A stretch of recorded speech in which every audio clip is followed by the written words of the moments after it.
제가 오늘 말씀 전하기 전에 한 가지 제 실수를 바로잡아야겠습니다.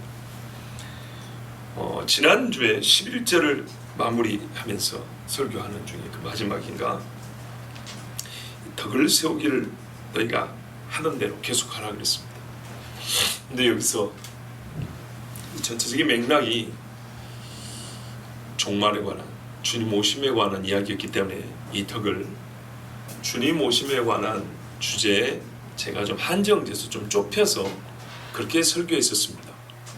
기억이 나시죠? 덕을 세우라는 말은 주님 오심에 관하여 준비할 수 있는 어떤 신앙의 행위 유형을 말한다고 그렇게 전했는데 여러분 얼굴 표정을 보니 거의 기억을 못 하시는구만요. 제가 분명히 그렇게 설교했습니다. 근데 오늘 말씀을 다시 보면서 제가 깨우쳤습니다.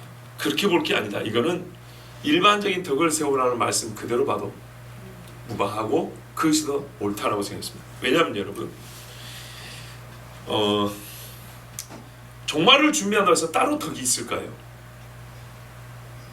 안 그렇죠. 요한계시록 보면은 선을 행한 자는 그대로 선을 행하고 악한 놈은 그대로 악을 행하고 이렇게 돼 있어요. 덕을 행하는 분은 계속 덕을 행하는 거예요. 따로 있는 게 아닙니다. 최근에 이 진짜 때가 마지막 때다 보니까 여러 목회자 내지는 성도들이 이 인터넷을 활용하여 자기들의 신앙관 또는 성경 해석 또는 시대의 징조를 소개 내지는 자기 나름대로 해석 교훈하는 방송들이 많습니다. 할 수 있습니다. 그걸 분별해야 되는 건 우리 몫이고 그들은 할 수 있습니다. 그런데 이제 그 중에 조금 우리가 조심해야 될 부분은 뭐냐면 각각의 수준과 옳고 그름의 정도를 일단은 그거는 차치하고 그거는 개별적으로 보시면 되는데 어떤 경우들을 기본적으로 조심해야 되냐면 늘 종말에 관해서만 얘기하는 건 조심해야 됩니다.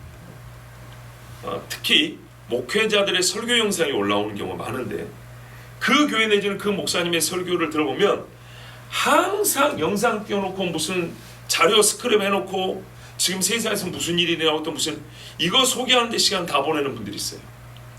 시사평론가들이 하는 겁니다. 근데 느낌이 종교평론가처럼 자 지금 미국에서는 이런 일이 벌어지고 있습니다. 영국에서는 이런 일이 벌어지고 요것만 새로 영상 올릴 때마다 그것만 계속 반복하는 분들이 있어요. 어떤 분들은 무슨 일루미나티 카드 풀이하고 있어요. 그러면 여러분 결국에는 사람들이 만든 겁니다. 무슨 말이냐면요 세상에서는 속고 속인다 그러죠.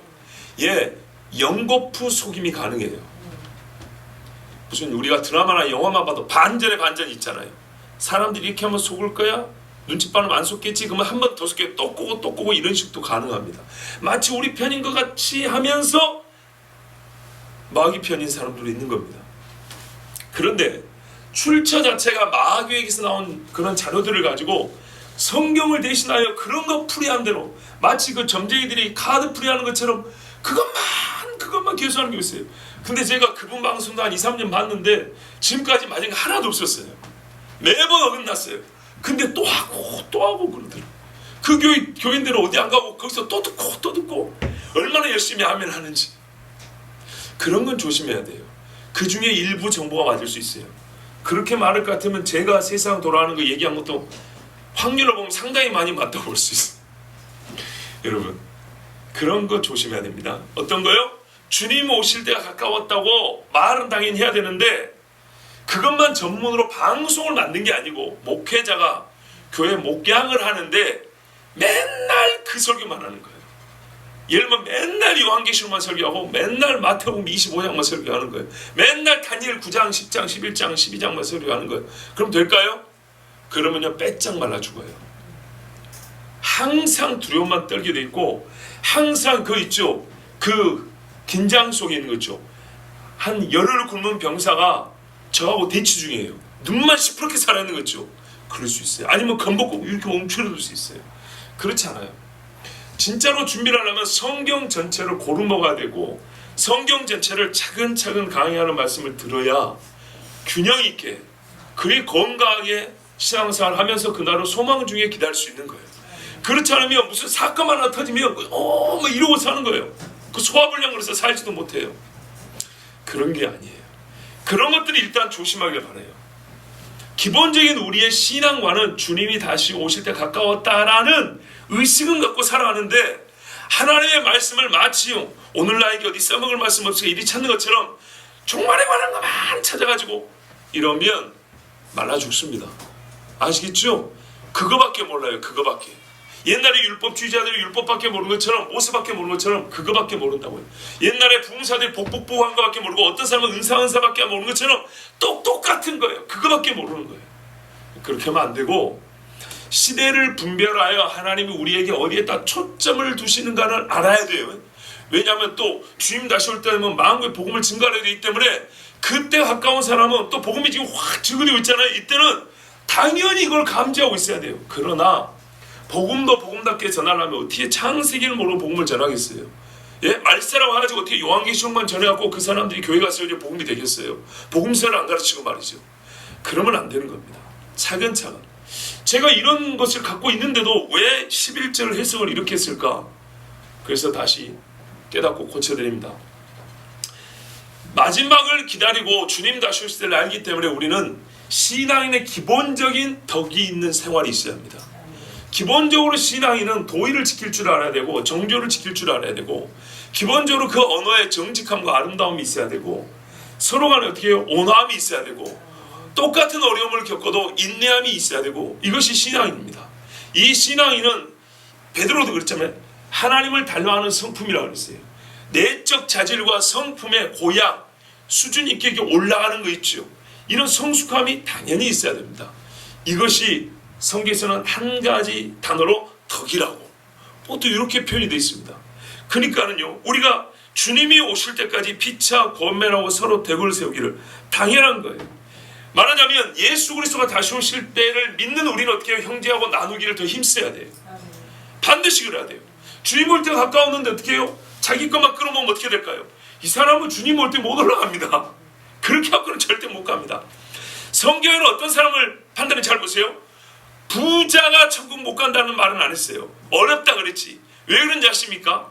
부자는 부하려 하기 때문에 못 가는 거예요. 요지는 거예요. 우리가 예수 믿으면 어떻게 천국 가죠? 그 속을 좀 더 깊이 내막을 알아야 돼요. 원리를 알아야 되죠. 우리가 예수를 믿으면 죄를 씻음받고 의롭다 칭해지죠. 그래서 하나님 앞에 믿음 그 자체가 구원이 아니고 믿으면 의로워지기 때문에 구원받는 겁니다. 이것처럼 성경에는 왜 부자가 천국 가기 어렵냐면, 성경에는 여러 군데 켰어요. 부하려 하기 때문이다 그랬어요.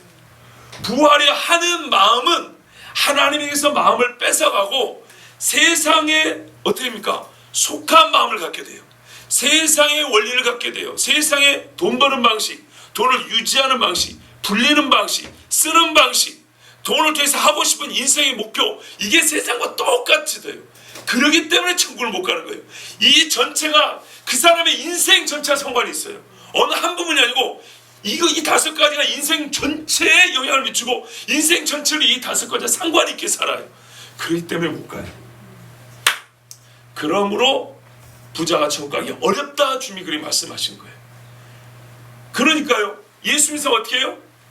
자기가 가진 것을 팔아 나눈다 그랬어요. 이 빌립보서에 하면 루디아라는 자주색 장사 여인이 있지 않습니까?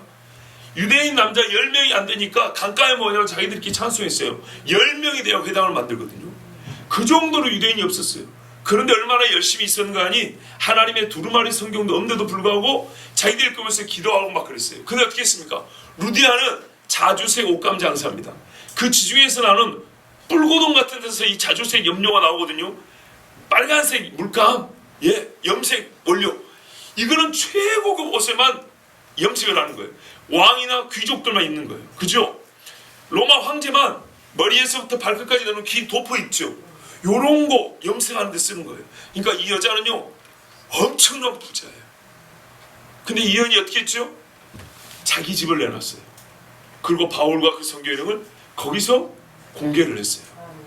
그리고요, 놀라운 게 있었어요. 정말 놀라운. 바울이 우리가 잘 알다시피 빌립보 교회에다 편지 쓸 때 내가 가난과 궁핍에도 처해받고 자족하기를 배웠다. 그래서 내가 그리스도 안에서 이제 하지 못할 일이 없다. 모든 것이 다 가능하다. 이렇게 표현하죠. 그 말은 고생을 겁나게 했다는 얘기죠. 엄청난 고생을 했다는 얘기죠. 빌립보를 떠나서 데살로니가 가는 길에 죽을 고생을 했던 거예요. 얼마나 돈이 없었는가 힘들었던 거예요. 근데 그 다음에 빌립보에 뭐라 그래?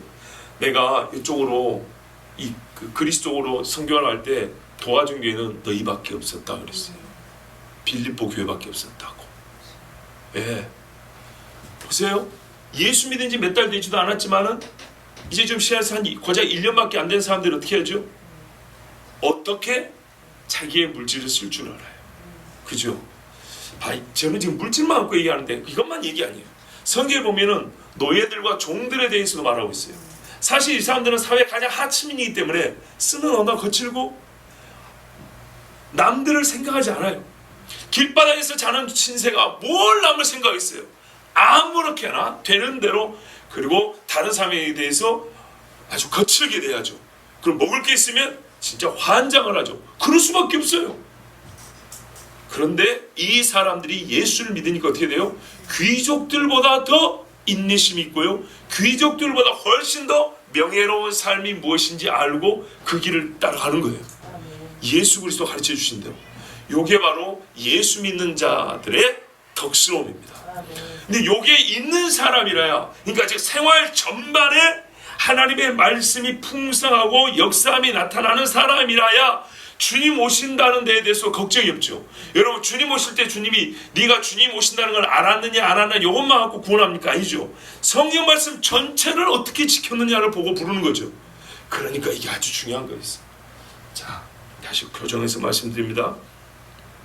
주님이 오신다는 말씀을 듣는 사람들은 모든 신앙생활에 성경 전체를 통해서 덕이 있어야 하고 이것은 더욱 풍성해지고 강력해져야 합니다. 그래서 최근에 주님 오신다는 이야기를 하는 여러 방송들이 있지만은 너무 그것만 얘기하는 사람들에게는 여러분 조금 조심하시길 바랍니다. 특히 목회자들에게는요. 일반 성도들 중에는 다른 말씀들을 다 자기가 듣지만 자기가 어떤 뭡니까? 목적과 의도를 가지고 방송을 한 거기 때문에 그것만 전하라고. 우리 그렇죠.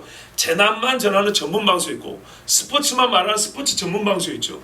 그러니까 처음부터 그것만 전하는 분이 있을 수 있어요. 그러니까 그거는 뭐라는 건 아닌데 어느 교회의 일반적인 예배를 계속 방송해 주는데 어느 한 가지 주제만 계속 붙들고 있다. 이런 거는 주의가 필요합니다. 주님 모심을 가까이 오늘 믿는 분 어쩌라고요? 성경대로 모든 신앙생활에 성숙함이 나타나야 하고 이것을 성경에는 피차고 매라고 덕을 세우라 이렇게 말씀합니다. 자, 그 주위에 한 가지 신뢰입니다. 형제들아, 예수 믿는 사람들이 말하죠. 우리가 너에게 구하노니, 이것은 바울의 명령이 아니라 권면하는 이야기입니다. 너희 가운데서 수고하고 주 안에서 너희를 다스리며 구원하는 자들을 너희가 알고 무슨 말이죠? 알고 이름을 알으라는 얘기는 아닐 테고 이미 어떻게 죠? 너희 가운데서, 교회 공동체 아닙니다. 세상 사람 아니고 교회 안에서 있는 사람들을 알고 그랬으니까 가장 기본적으로는 뭔가를 좀 우리 알아준다는 말은 인정해주다 뭐 이런 뜻이죠. 뭐 그렇게도 보고, 그리고 또 하나는 이 안다는 말을 조금 넓게 보면은 존경하고 합당하게 여길 줄을 배워야 한다. 이게 합당히 여겨야 한다. 그런 거죠. 그들에게 합당한 대우와 반응과 태도를 가져야 한다 이런 말. 그들이 누굴까요? 첫 번째로 너희 가운데서 수고하는 자입니다. 여기 보면 수고하고 다스리며 구원하는 자들 이렇게 세 부류가 있는데 이 세 부류는 거의 동격으로 연결이 되어 있습니다. 동격으로 연결했는데 조금의 차이가 있습니다. 잘 보십시오. 수고한다 그랬어요. 수고한다. 너희 가운데서 수고하는 자. 성도들의 공동체 안에서 복음을 전파하고 가르치는 교사들도 있고, 제가 오늘 어렵게는 아주 쉽게 그냥 말씀드릴게요. 성도를 섬기는 옛적의 스데반과 일곱 집사들처럼 그 가난한 자들을 구제하는 분들도 있고, 새 가족을 교육하는 사람들도 있고, 누가처럼 병든 자를 돌봤던 사람들도 있고, 그렇죠. 또 성경을 읽을 줄 알아서 그리는 사람이 극히 드물었기 때문에 편지가 전해져 오면은 편지를 대신 읽어주고, 성도들의 마음을 모아서 편지를 쓰는 사람도 있었을 것이고, 자기 집을 내주는 사람도 있었을 것이고, 식사를 준비하는 사람들도 있었을 것이고, 그렇겠죠. 자, 이 많은 수고하는 일들, 이 사람들 어떻게 하라고요? 알아주라 그랬어요. 바울 서신의 어딘가에 보면 직접 이름이 거론된 사람들, 이 사람들은 너희가 알아주라 이렇게 말한 데도 있어요. 우리가 이 알아주는 데 많이 인색한 경우가 있어요. 저도 그런 표현 많이 쓰지 않습니까? 잘한 거는 잘했다고 화끈하게 칭찬을 해주시고, 인정을 하고 박수를 치라고. 그런 말씀 드렸죠? 진짜요. 우리가 부족한 게 뭐냐면요, 우리가 부족하다기보다는 나이가 들어가면서 약해지는 건 뭐냐면요, 감정이 무뎌진다는 거고요, 표현이 약해진다는 거예요. 이거는 죄가 아니고 타락으로 말미암아 모든 사람에게 자연적으로 나타나는 겁니다. 그러니까는 뭐냐면 그 사람만의 어떠한 고유한 죄 때문이 아니고 모든 인간에게 나타나는 겁니다. 모든 인간이 나이가 들면 깨르르 안 웃습니다. 여성들이 절대 그렇게 안 웃습니다. 그 10대 때 순정만 하면 깨르르 꼭 자기가 웃는 거 똑같잖아요. 그런데 절대로 그렇게 안 웃습니다. 그리고 어떻게 해요? 나이 든 남자가요, 하하하 이렇게 잘 안 웃습니다. 이렇게 웃지, 그죠? 이게요, 체면도 있기도 그렇지만 우리가 이거는 뭔가가 약해져 가는 거예요. 이 좋은 거거든요. 하나님 우리에게 허락하신 감정, 이게 표현은 좋은 건데, 그런데 희한하게 좋은 거는 표현력이 약해지고 안 좋은 거는요 강해지는가요? 꼭 그렇지도 않아요. 꼭 그렇지도 않아요. 어릴 때는요, 누가 때려 야이씨 왜 때려 이런다고요. 나쁜 것도 어릴 때 강해요. 어리 되면요 이렇게 참아요. 그렇죠? 그러니까 그런 면에서는 또 좋아요. 철부지들은 누가 살짝만 건드려도 시비 건 거 아닌데도 지가 시비 걸었어 이러면서 시비를 걸어요. 저도 옛날에 해봐서 압니다. 네. 자, 그런데 나이가 들면 웬만한 거는 참을 줄 알고 지나가 줄 줄도 알고 덮을 줄도 알아요. 그러니까 이게 나이 들면 좋은 거예요. 자, 그럼 우리가 어떻게 하면 더 좋을까요? 안 좋은 거를 참고 인내할 수 있는 힘이 나이 들면 생겨요. 그죠? 이거는 그대로 유지하시고, 뭡니까? 좋은 것을 이게 얼굴과 행동으로 나타내는 것, 이 표현하는 것, 이게 참 무뎌간다 그랬죠. 이거는 계속 훈련하고 연습해서 안 무뎌지도록. 이게 왜 훈련이 필요하냐면요, 굳어져 가거든요, 자연스럽게. 그죠? 몸도 나이 들면 굳어져 가죠. 그러니까 훈련해야 되죠. 어쩔 수 없어요. 어릴 때는 훈련 안 해도 나오는 건데, 이게 약해지기 때문에 훈련해야 돼요. 기뻐하는 훈련, 즐거워하는 훈련, 하나님께 감사하는 훈련. 진짜요. 정말 진짜요. 그래서요, 저는 예배가 많은 게 좋아요. 예배가 없으면 우리가 하나님 앞에 이런 훈련 받을 수가 없어요. 하나님께 표현하면서 자동적으로 훈련이 돼요. 때로는 눈물도 나고요, 때로는 감사하고요, 박수도 쳐주고요. 그렇습니다. 주님하고 막 자기 죄도 고백하고요. 여러분, 만약에 우리가 예배가 없다면 솔직히 말해서 언제 그런 표현을 하겠어요? 이 귀한 아름다운 것들이 내 수에서 언제 나올 수 있겠어요? 자, 우리가 이게 약해요. 알아주라 그랬어요. 여러분 좀 알아주세요. 서로 간에 누가 봉사하면요 좀 알아주세요.